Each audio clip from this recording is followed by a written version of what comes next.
मध्ये कोणकोणत्या दिवशी मतदान होईल हेही स्पष्ट झालेलं आहे। आणखीन काय काय वैशिष्ट्ये आहेत एकूण लोकसभा निवडणुकींच्या कार्यक्रमाची?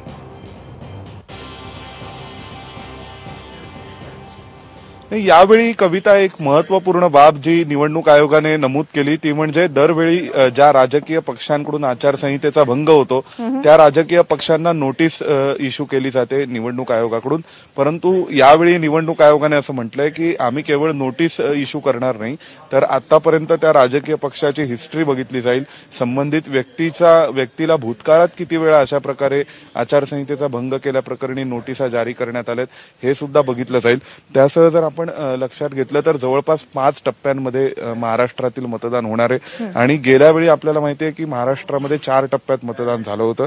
यावेळी 5 टप्प्यांमध्ये मतदान आहे, त्यामध्ये सुरुवातीच्या 5 टप्प्यांमध्ये मतदान हे महाराष्ट्रात होणार आहे। त्यामुळे उशिराचं जे मतदान आहे जूनच्या अखेरपर्यंतचं ते यावेळी केलं, म्हणजे महाराष्ट्रामध्ये नसेल तर ते इतर राज्यांमध्ये असेल, परंतु पहिल्या 5 टप्प्यांमध्ये महाराष्ट्र मतदानाला सामोरं जाणार आहे। एकूण जवळपास 97 करोड मतदार हे या संपूर्ण प्रक्रियेमध्ये सहभागी होणार आहेत आणि यापैकी सर्वाधिक संख्येचे मतदार हे महाराष्ट्रातही असण्याची शक्यता आहे, कारण उत्तर प्रदेश नंतर जवळपास सर्वाधिक लोकसंख्या असलेलं राज्य हे महाराष्ट्रासारखं राज्य आहे, उत्तर प्रदेश बिहार नंतर, आणि त्यामुळे महाराष्ट्रात मोठ्या संख्येने मतदारही सामोरे जातील।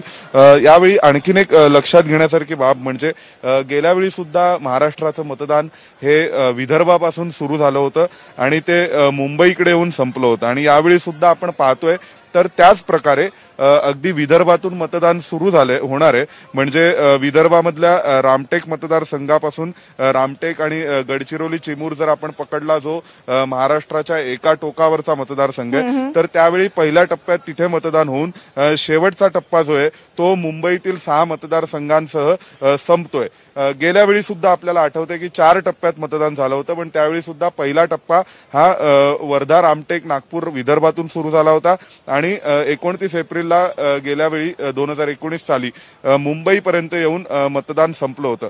फक्त गेल्या वेळेसमध्ये आणि यावेळीमध्ये आपल्याला एक जो मूलभूत फरक दिसतोय तो असा की गेल्या वेळी ठाणे आणि नाशिक हा जो खानदेशचा जो पट्टा आहे संपूर्ण आणि थोडाफार पश्चिम महाराष्ट्राचा भाग आणि मुंबई यांचं एकत्रित मतदान झालं होतं आणि हे सगळेजण 4थ्या टप्प्यामध्ये या पट्ट्यातील मतदारसंघ हे एकत्रितपणे मतदानाला सामोरे गेले होते। त्यामध्ये जवळपास आपण लक्षात घ्यायला गेलो तर मुंबईतील 6 मतदारसंघांसह इतर 12 म्हणजे 18 लोकसभेतील मतदारसंघांचं शेवटच्या टप्प्यात मतदान झालं होतं।